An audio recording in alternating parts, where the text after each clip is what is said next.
പുതിയൊരു വീഡിയോയിലേക്ക് എൻ്റെ എല്ലാ പ്രിയപ്പെട്ട കൂട്ടുകാർക്കും ഒരിക്കൽ കൂടി സ്വാഗതം.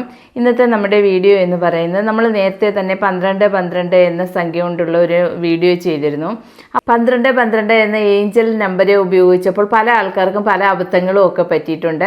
അപ്പോൾ അങ്ങനെയുള്ള അബദ്ധങ്ങളൊന്നും നിങ്ങൾക്ക് പറ്റാതിരിക്കുന്നതിന് വേണ്ടിയിട്ടുള്ളതാണ് ഇന്നത്തെ നമ്മുടെ വീഡിയോ. കാരണം ചില ആൾക്കാരൊക്കെ എനിക്ക് കമൻറ്റ് ഇട്ടിട്ടുണ്ട്, 21 ദിവസം വരെയും ഞങ്ങൾ എഴുതിയതിന് ശേഷം നമ്മുടെ ആഗ്രഹങ്ങളൊന്നും സാധിച്ചിട്ടില്ല എന്ന് പറഞ്ഞിട്ട് പല ആൾക്കാരും എനിക്ക് കമൻറ്റ് ഇട്ടു. അപ്പോൾ അങ്ങനെയുള്ളവരൊക്കെ ഈ ഒരു അബദ്ധങ്ങളൊക്കെ കാണിച്ചിട്ടുണ്ടായിരിക്കും. ഇതിലേതെങ്കിലും ഒരു അബദ്ധമെങ്കിലും കാണിച്ചിട്ടുണ്ടായിരിക്കും. അതുകൊണ്ട് തന്നെയാണ് കാര്യം നടക്കാതെ പോയത്. അല്ലാതെ ഒരു കാരണവശാലും അത് നടക്കാതെ വരത്തില്ല. കാരണം ഇത് നല്ലൊരു ശക്തിയുള്ള ഒരു ഏഞ്ചൽ നമ്പറാണ്. ഒരുപാട് പേർക്ക് റിസൾട്ട് കിട്ടിയിട്ടുള്ളതുമാണ്. എൻ്റെ വീഡിയോയിൽ തന്നെ ഒരുപാട് പേര് കമൻറ്റ് ഇട്ടിട്ടുണ്ട്. അവർക്ക് ഒരുപാട് നാളുകളിന് ശേഷം സാധിക്കാതിരുന്ന പല കാര്യങ്ങളും സാധിച്ച് കിട്ടിയിട്ടുണ്ട് എന്നും പറഞ്ഞിട്ടൊക്കെ ഒരുപാട് പേര് എനിക്ക് കമൻറ്റൊക്കെ ഇട്ടിട്ടുണ്ട്. അപ്പോൾ നിങ്ങൾ ഇതിലേതെങ്കിലും ഇപ്പം 12 എന്ന സംഖ്യ എഴുതിയതിന് ശേഷം കാര്യം നടക്കാത്ത ആൾക്കാരൊക്കെ ഉണ്ടെങ്കിൽ ഇതിലേതെങ്കിലും അബദ്ധങ്ങളൊക്കെ ചെയ്തിട്ടുണ്ടോ എന്നുള്ളത് പ്രത്യേകമായിട്ട് ശ്രദ്ധിക്കുക. അപ്പോൾ നിങ്ങൾ ആദ്യമായിട്ട് ശ്രദ്ധിക്കേണ്ടത് വീഡിയോ നമ്മുടെ ഇപ്പോൾ എൻ്റെ എന്നല്ല വേറൊരാളുടെ വീഡിയോ ആയാലും ഈ വീഡിയോ കാണുന്ന സമയത്ത് സ്കിപ്പ് ചെയ്യാതെ കാണാനായിട്ട് പ്രത്യേകം ശ്രദ്ധിക്കുക. കാരണം നമ്മൾ സ്കിപ്പ് ചെയ്യുന്ന സമയത്തായിരിക്കും എന്തെങ്കിലും പ്രധാനപ്പെട്ട ഒരു കാര്യം അതിൽ നമ്മൾ പറയുന്നത്. ആ കാര്യം നിങ്ങൾക്ക് കിട്ടത്തില്ല. അത് ഇല്ലാതെ ആയിരിക്കും നിങ്ങൾ ആ ഒരു കാര്യങ്ങൾ ചെയ്യുന്നത്. അപ്പോൾ അങ്ങനെ ഉണ്ടാകുന്ന അബദ്ധങ്ങളാണ് ഏറ്റവും കൂടുതലും സംഭവിക്കുന്നത്. അപ്പോൾ അതുകൊണ്ട് തന്നെ നിങ്ങൾ സ്കിപ്പ് ചെയ്യാതെ കാണാനായിട്ട് പ്രത്യേകം ശ്രദ്ധിക്കുക. അതുപോലെ തന്നെ വീഡിയോ ഇഷ്ടപ്പെട്ട് കഴിഞ്ഞാൽ ലൈക്ക് ചെയ്യാനും ഷെയർ ചെയ്യാനും കമൻറ്റ് ചെയ്യാനും ഒന്നും മറക്കരുത്. സബ്സ്ക്രൈബ് ചെയ്യാതെ കാണുന്ന കൂട്ടുകാരൊക്കെ ഉണ്ടെങ്കിൽ ഒന്ന് സബ്സ്ക്രൈബ് ചെയ്ത് സപ്പോർട്ട് ചെയ്യാനും മറക്കരുതേ. അതുപോലെ തന്നെ നമ്മളിപ്പോൾ എല്ലാ ആൾക്കാർക്കും നമ്മൾ കമൻറ്റിലൂടെ എല്ലാ ആൾക്കാർക്കും ഞാൻ ഏത് കമൻറ്റിലായാലും ഏത് കമൻറ്റ് ഇട്ടിട്ടുണ്ടെങ്കിലും അവർക്കെല്ലാം ഞാൻ റിപ്ലൈ തരുന്നുണ്ട്. പക്ഷേ ഈ റിപ്ലൈ തരുന്ന ആൾക്കാർ മാത്രമേ കാണുന്നുള്ളൂ. നമ്മൾ റിപ്ലൈ ഇടുന്നതിൻ്റെ തൊട്ട് മുകളിൽ തന്നെ അടുത്ത കമൻറ്റ് വരും ഇതേ കാര്യങ്ങൾ പറഞ്ഞു തന്നെ. അപ്പോൾ അതുകൊണ്ടാണ് ഞാൻ ഇതൊരു വീഡിയോ ആയിട്ട് ചെയ്യാമെന്ന് വിചാരിച്ചിട്ടുള്ളത്. അപ്പോൾ നമ്മൾ ആദ്യമായിട്ട് ശ്രദ്ധിക്കേണ്ടത് നമ്മളുടെ ഏത് കയ്യിലാണ് എഴുതേണ്ടത് എന്നാണ്. ആദ്യമായിട്ട് ഞാൻ പറയുന്നത് നമ്മളെ ഇടത് കൈയിലാണ് എഴുതേണ്ടുന്നത്. ഇടത് കൈയിൽ മാത്രമേ എഴുതാവൂ, വലത് കൈയിൽ നമ്മൾ എഴുതരുത്. ഇത് നമ്മുടെ ഇടത് കൈയാണ്. ഇടത് കൈയിൽ തന്നെ വേണം എഴുതാനായിട്ട്. ഇടത് കൈയിൽ നമ്മൾ എഴുതുമ്പോൾ ഈ രണ്ട് വിരലിനെ ഇടയ്ക്കുള്ള മോതിരവിരലിലാണ് ഇത് എഴുതേണ്ടത്. മോതിരവിരലിലെ നടുക്ക് ഭാഗത്ത്, അതായത് ഈ നമ്മുടെ ഓരോ വിരലുകളും 3 ഭാഗങ്ങളായിട്ട് തിരിച്ചിട്ടുണ്ട്. ഇതേപോലെ 3 ഭാഗങ്ങളായിട്ട് തിരിഞ്ഞിട്ടുണ്ട്. അതിൽ രണ്ടാമത്തെ ഭാഗത്ത് ഈ വരയ്ക്കും ഇടയ്ക്കുള്ള സ്ഥലത്ത്, അതായത് ഈ വരയ്ക്കും ഇടയ്ക്കുള്ള സ്ഥലത്ത് തന്നെ എഴുതാനായിട്ട് ശ്രദ്ധിക്കുക. കാരണം ഇതിൻ്റെ നടുക്ക് ഈ വരയിൽ കയറ്റി എഴുതരുത്. ഒരു കാരണവശാലും വരയിൽ കയറ്റി എഴുതരുത്. അങ്ങനെയൊക്കെയുള്ള തെറ്റുകൾ ചെയ്ത് കഴിഞ്ഞാൽ നമ്മുടെ ആഗ്രഹം സാധിക്കത്തില്ല, നമ്മുടെ ആഗ്രഹം നടക്കത്തില്ല. ഈ 2 വരയുടെ നമ്മൾ ചെറിയ നിസ്സാരം ചിലവൊന്നുമില്ലാത്ത പൈസ ചിലവൊന്നുമില്ലാത്ത കാര്യമാണ് ചെയ്യുന്നത്. അപ്പോൾ അത് ആത്മാർത്ഥമായിട്ടും നല്ല വിശ്വാസമായിട്ടും ചെയ്യാനായിട്ട് പ്രത്യേകം ശ്രദ്ധിക്കണം. അപ്പോൾ നമ്മൾ ഈ 2 വരയുടെയും ഇടയ്ക്കുള്ള സ്ഥലത്ത് വേണം നമ്മളിത് എഴുതാനായിട്ട്. അപ്പോൾ ഈ ഇടത് കൈയിൽ മോതിരവിരലിൽ വേണം എഴുതാൻ. മോതിരവിരലിൽ ഈ ഭാഗത്ത് വേണം എഴുതാനായിട്ട്. പിന്നെ അടുത്തതായിട്ട് നമ്മൾ എഴുതുന്ന സമയത്ത് പ്രത്യേകം ശ്രദ്ധിക്കേണ്ടതെന്ന് പറഞ്ഞു കഴിഞ്ഞാൽ നമ്മൾ എഴുതുന്ന എപ്പോഴും ഏറ്റവും കൂടുതൽ എനിക്ക് കമൻറ്റ് വന്നിട്ടുള്ള ഒന്നാണ്, എഴുതുന്ന സമയത്ത് തെളിയാത്തത് കൊണ്ട് ഇങ്ങനെ മേലിൽ കറുപ്പിച്ച് എഴുതി എന്നുള്ളത്.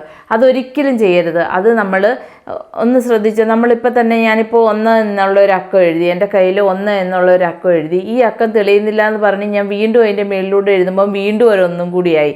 പിന്നെ കുറച്ചും കൂടെ തെളിയട്ടെ എന്ന് വിചാരിച്ച് ഞാൻ വീണ്ടും ഒന്നും കൂടി എഴുതിയപ്പോൾ അത് 3 ആയി. വീണ്ടും നമ്മൾ കുറച്ച് നേരം കയ്യിൽ ഇരുന്നോട്ടെ മായാതെ ഇരിക്കട്ടെ എന്ന് പറഞ്ഞ് ഒന്നും കൂടി തെളിച്ചെഴുതി, അപ്പോഴും 4 ആയി. അപ്പോൾ നമ്മൾ ഈ ഒറ്റ ഒരു വര മാത്രമേ നമ്മൾ കാണുന്നുള്ളൂ എങ്കിലും 4 പ്രാവശ്യം നമ്മൾ അതിൻ്റെ മുകളിൽ കൂടി എഴുതിയിട്ടുണ്ട്. അപ്പോൾ 4 എന്നുള്ളൊരു സംഖ്യ, നമ്മുടെ സംഖ്യ 12 എന്നുള്ളതാണ്. നമുക്ക് ആ സംഖ്യ അങ്ങ് മാറിയിട്ടുണ്ട്. ഇപ്പോൾ ഒരിക്കലും ചെയ്യരുത്. 1 എന്നുള്ളത് ഈ ഒറ്റ ഒരു പ്രാവശ്യം എഴുതാവൂ. അപ്പോൾ എല്ലാവരും ചോദിക്കുന്നു പേന നമുക്ക് സ്കെച്ച് പേന ഉപയോഗിക്കാമോ എന്ന്. ഒരിക്കലും സ്കെച്ച് പേന ഉപയോഗിക്കരുത്. നമ്മൾ സാധാരണ പേന തന്നെ, അതായത് നമ്മൾ ബുക്കിലൊക്കെ എഴുതാനായിട്ട് ഉപയോഗിക്കുന്ന പേന തന്നെ ഉപയോഗിക്കുക. അതും പേന തന്നെ ഉപയോഗിക്കുമ്പോൾ പ്രത്യേകം ശ്രദ്ധിക്കുക, കറുത്ത മഷിയും ചുമന്ന മഷിയും വേണ്ട. നമുക്ക് നീല മഷിയോ പച്ച മഷിയോ ഉപയോഗിക്കാം. പച്ച മഷി വെച്ച് ഉപയോഗിക്കുകയാണെങ്കിൽ കുറച്ചും കൂടി റിസൾട്ട് കിട്ടാൻ എളുപ്പമാണെന്നാണ് പറയുന്നത്. എനിക്കതിൻ്റെ അനുഭവം ഇല്ല. കാരണം ഞാൻ നീല മഷി വെച്ചാണ് എഴുതിയിട്ടുള്ളത്. പച്ചമഷി വെച്ച് എഴുതി കഴിഞ്ഞാൽ ഒരുപാട് പേര് പറയുന്നത് അങ്ങനെയാണ്. പച്ചമഷി വെച്ച് എഴുതി കഴിഞ്ഞാൽ കുറേ കൂടി പെട്ടെന്ന് നമുക്ക് ഇതിൻ്റെ റിസൾട്ട് കിട്ടുമെന്നാണ്. പക്ഷേ എനിക്കറിയത്തില്ല, എനിക്കറിയാൻ വയ്യാത്ത കാര്യം ഞാൻ അങ്ങനെ തന്നെ പറയാൻ പറ്റത്തുള്ളൂ. ഞാൻ നീലമഷി വെച്ചാണ് എഴുതിയത്. എനിക്ക് 4 ദിവസം കൊണ്ട് തന്നെ റിസൾട്ട് കിട്ടി. പക്ഷേ ഞാൻ 4 ദിവസം കൊണ്ട് റിസൾട്ട് കിട്ടിയെങ്കിലും 21 ദിവസം കണ്ടിന്യൂസ് ആയിട്ട് എഴുതി. ഒരു ദിവസം പോലും മുടങ്ങിയിട്ടില്ല, മുടങ്ങാതെ തന്നെ എഴുതി. അപ്പോൾ നമ്മൾ എഴുതുന്ന സമയത്ത് ഇതുപോലെ തന്നെ ഈ തെറ്റ് ആവർത്തിക്കരുത്. എഴുതുമ്പോൾ നമുക്ക് പേന തെളിയത്തില്ല എന്ന് ചിലർ, കയ്യിൽ എഴുതുമ്പോൾ പേന തെളിയത്തില്ല എന്ന് പറഞ്ഞു. അപ്പോൾ നമ്മുടെ കയ്യിൽ എന്തെങ്കിലും എണ്ണമയോ മറ്റോ ഉണ്ടെങ്കിലാണ് പേന തെളിയാതെ വരുന്നത്. നമ്മളിത് എഴുതുന്നതിന് മുന്നേ തന്നെ കൈ നല്ല സോപ്പിട്ട് നന്നായിട്ട് കഴുകി തുടച്ചതിന് ശേഷം എഴുതുക. കാരണം എണ്ണമയം ഉണ്ടെന്നുണ്ടെങ്കിൽ നമ്മുടെ പേന എണ്ണമയത്തിൽ നമ്മുടെ പേന തെളിയത്തില്ല. അത് പ്രത്യേകം ശ്രദ്ധിക്കണം. നമ്മൾ സ്ത്രീകളൊക്കെ ആണെങ്കിൽ പാചകമൊക്കെ ചെയ്തിട്ടൊക്കെ വരുവാണ്, എണ്ണമയമൊക്കെ ഉണ്ടെന്നുണ്ടെങ്കിൽ ഒരു കാരണവശാലും തെളിയത്തില്ല. അപ്പോൾ നമ്മൾ കൈയെല്ലാം നല്ല വൃത്തിയായിട്ട് സോപ്പിട്ടൊക്കെ ഒന്ന് കഴുകിയതിന് ശേഷം തുടച്ചിട്ട് വന്ന് എഴുതാൻ ശ്രമിക്കുക. എഴുതുന്നതിന് മുന്നേ നമ്മളൊരു പേപ്പറിൽ പേന ഉപയോഗിച്ച് 2-3 പ്രാവശ്യം ഒന്ന് വരച്ച് നോക്കുക. വരച്ച് നന്നായിട്ട് പേന തെളിയുന്നുണ്ട് എന്ന് ഉറപ്പായതിന് ശേഷം മാത്രം എഴുതുക. പിന്നെ എന്ന് പറഞ്ഞു കഴിഞ്ഞാൽ നമ്മൾ ഇതുപോലെ വേണം, ഞാനൊന്ന് എഴുതി കാണിക്കാം. 12 എന്ന് 12 എന്ന് കണ്ടോ, ഞാനിപ്പോൾ എഴുതി കാണിച്ചിരിക്കുന്നത് കണ്ടല്ലോ 12 എന്ന്. ഒരു കാരണവശാലും ഈ വരയിലും മുട്ടരുത്, ഈ വരയിലും മുട്ടരുത്, ഇടയ്ക്കുള്ള സ്ഥലത്തായിരിക്കണം നമ്മൾ എഴുതേണ്ടുന്നത്. അത് എഴുതി അരമണിക്കൂർ നേരം മാത്രം നമ്മുടെ കയ്യിൽ അത് വെയിറ്റ് ചെയ്തിരുന്നാൽ മതി. അരമണിക്കൂർ കഴിഞ്ഞിട്ട് അത് മാഞ്ഞു പൊയ്ക്കോട്ടെ. നമ്മൾ മായ്ച്ച് കളയേണ്ട കാര്യമില്ല, അത് മാഞ്ഞു പൊയ്ക്കോട്ടെ, യാതൊരു പ്രശ്നവുമില്ല. ഈ അരമണിക്കൂറിനകത്ത് എപ്പോഴെങ്കിലും നമുക്കൊരു 5 മിനിറ്റ് നേരം സമയം കിട്ടുന്ന ആ ഒരു ടൈം നോക്കിയേ നമ്മളിത് എഴുതാവൂ. കാരണം ആ ഒരു ടൈമിൽ നമ്മൾ ഈ 12 എന്ന് എഴുതിയിരിക്കുന്ന വിരലിലേക്ക് നോക്കി നമ്മൾ ആത്മാർത്ഥമായിട്ട് പ്രപഞ്ചശക്തിയോട് പ്രാർത്ഥിക്കുക. നമ്മുടെ ആഗ്രഹങ്ങൾ സാധിച്ചു തരണേ, നമുക്ക് ഇന്ന ഒരാഗ്രഹങ്ങളുണ്ട്, ആ ആഗ്രഹം സാധിച്ചു തരണേ എന്ന് ആത്മാർത്ഥമായിട്ട് പ്രാർത്ഥിക്കുക. പ്രാർത്ഥിച്ച് കഴിഞ്ഞതിന് ശേഷം ഈ ആഗ്രഹം സാധിച്ചു കഴിഞ്ഞു, നമുക്ക് ഈ ആഗ്രഹം നടന്നു കിട്ടി എന്ന് വിചാരിച്ച് നമ്മളിരിക്കുക. അപ്പോഴുറപ്പായിട്ട് നമുക്ക് ഈ ആഗ്രഹങ്ങൾ സാധിച്ചു കിട്ടും. അതുപോലെ തന്നെ നമ്മൾ ആഗ്രഹിക്കുന്ന കാര്യങ്ങൾ എപ്പോഴും നമ്മുടെ നല്ലതിന് വേണ്ടിയിട്ട് മാത്രം ആലോചിക്കുക. മറ്റുള്ളവർക്ക് മോശം വരുന്നതിന് വേണ്ടിയിട്ടോ മറ്റുള്ളവർക്ക് ദോഷം വരുന്നതിന് വേണ്ടിയിട്ടുള്ള ഒരു കാര്യങ്ങളും നമ്മൾ ചെയ്യാതിരിക്കുക. അങ്ങനെ ചെയ്തു കഴിഞ്ഞാൽ ഈ ആഗ്രഹങ്ങൾ സാധിക്കത്തില്ല. കാരണം നമ്മുടെ നല്ലതിന് വേണ്ടിയിട്ട് മാത്രമേ പ്രപഞ്ചം നമ്മളോടൊപ്പം നിൽക്കൂ. മറ്റൊരാൾക്ക് ദോഷം വരുന്നതിന് വേണ്ടിയിട്ട് പ്രപഞ്ചം നമ്മളോടൊപ്പം നിൽക്കത്തില്ല. അപ്പോൾ അതുകൊണ്ട് നമ്മുടെ നല്ല കാര്യങ്ങൾക്ക് വേണ്ടി മാത്രം നമ്മൾ പ്രപഞ്ചത്തിനോട് പ്രാർത്ഥിക്കുക. അന്നെങ്കിൽ മാത്രമേ ഈ കാര്യം സാധിക്കുകയുള്ളൂ. അതുപോലെ തന്നെ നമ്മൾ എഴുതുന്ന സമയത്ത് 12 എന്ന് പറഞ്ഞ് എഴുതിയതിന് ശേഷം ഒരു കുത്തിട്ടിട്ട് വീണ്ടും 12. കാരണം ഈ വീഡിയോയിലൊക്കെ പറയുന്നത് 12 എന്നല്ലേ. അപ്പോൾ 12 എന്ന് പറഞ്ഞിട്ട് ഒരു കുത്തിട്ടിട്ട് വീണ്ടും 12 എഴുതരുത്, അങ്ങനെ എഴുതരുത്. അതിൻ്റെ ഈ 12 എന്നുള്ളത് നേരെ തന്നെ എഴുതണം. 1212 എന്നുള്ളത് നേരെ തന്നെ എഴുതണം. അത് നമ്മൾ പറയുന്നതിന് വേണ്ടിയിട്ടാണ് ഈ 12 എന്ന് പറയുന്നത്. അപ്പോൾ ഒരു കാരണവശാലും ഇടയ്ക്കൊരു കുത്തൊന്നും വരരുത്. ഇങ്ങനെ തന്നെ 12 എന്നുള്ളത് നേരെ തന്നെ എഴുതുക. ഇടയ്ക്ക് കുത്തോ കോമയോ ഒന്നും അതിൻ്റെ ഒന്നും ആവശ്യമില്ല, നേരത്തെ തന്നെ എഴുതാനായിട്ട് ശ്രമിക്കുക. അതുപോലെ തന്നെ ആൺകുട്ടികൾക്ക് എഴുതാൻ പറ്റുമോ എന്ന് ചോദിച്ചു. ആൺകുട്ടികൾക്ക് ഇടത് കൈയിലാണോ എഴുതേണ്ടതെന്ന് ചോദിച്ചു. എല്ലാവർക്കും എഴുതേണ്ടത് ഇടത് കൈയിലാണ്. ആൺകുട്ടികൾക്കും എഴുതാം, പെണ്ണുങ്ങൾക്കും സ്ത്രീകൾക്കും എഴുതാം, പുരുഷന്മാർക്കും എഴുതാം, എല്ലാവർക്കും എഴുതാം, കുട്ടികൾക്കും എഴുതാവുന്നതാണ്. എഴുതുമ്പോൾ നമ്മൾ ഈ ഇടത് കൈയിൽ തന്നെ എഴുതിയാൽ മതി. ആണുങ്ങളായാലും പെണ്ണുങ്ങളായാലും എഴുതുമ്പോൾ ഇടത് കൈയിൽ തന്നെ വേണം എഴുതാനായിട്ട്. അതുപോലെ തന്നെ ഏത് സാഹചര്യത്തിലും നമുക്ക് എഴുതാവുന്നതാണ്. ഇപ്പം പെണ്ണുങ്ങൾക്കൊക്കെ ആണെങ്കിൽ പീരീഡ്സ് ഒക്കെ ആണ് എന്നുണ്ടെങ്കിലും ആ സമയത്ത് നമുക്കിത് എഴുതുന്നതുകൊണ്ട് യാതൊരു ബുദ്ധിമുട്ടും ഇല്ല. കാരണം അതുകൊണ്ട് നമ്മുടെ ആഗ്രഹം സാധിക്കാതെ വരത്തില്ല. കാരണം 21 ദിവസം കറക്റ്റായിട്ട് നമ്മൾ എഴുതണമല്ലോ. അപ്പോൾ ഒരു കാരണവശാലും നമുക്കത് മുടങ്ങാതിരിക്കത്തില്ല. അങ്ങനെയുള്ള സമയമാണ് എന്നുണ്ടെങ്കിൽ മുടങ്ങേണ്ടുന്ന സാഹചര്യം വരും. അപ്പോൾ അങ്ങനെയുള്ള പ്രശ്നങ്ങളൊന്നുമില്ല. ഇത് മുടങ്ങേണ്ടുന്ന കാര്യമേ ഇല്ല. നമുക്ക് ഇങ്ങനെയുള്ള സമയത്തും കൃത്യമായിട്ട് നമുക്കത് എഴുതാവുന്നതാണ്. അതുപോലെ തന്നെ ഒരേ സമയത്ത് തന്നെ എഴുതണോ എന്നുള്ളത് ഒരുപാട് പേര് ചോദിച്ചിട്ടുണ്ട്. ഒരേ സമയത്ത് എഴുതണോ എന്ന് നിർബന്ധമൊന്നുമില്ല. ഒരേ സമയത്തായി കഴിഞ്ഞാൽ അതിന് ഗുണം കൂടുതലായിരിക്കും. കാരണം കുറെ കൂടി നല്ലതാണ് നമ്മൾ ഒരേ സമയത്ത് തന്നെ ഒരു കാര്യം ഒരേ സമയത്ത് തന്നെ ചെയ്യുകയാണെങ്കിൽ അതിൻ്റെ പ്രയോജനം കൂടുതലായിരിക്കും. അതിന് പെട്ടെന്ന് തന്നെ നമുക്ക് പ്രയോജനം കിട്ടും.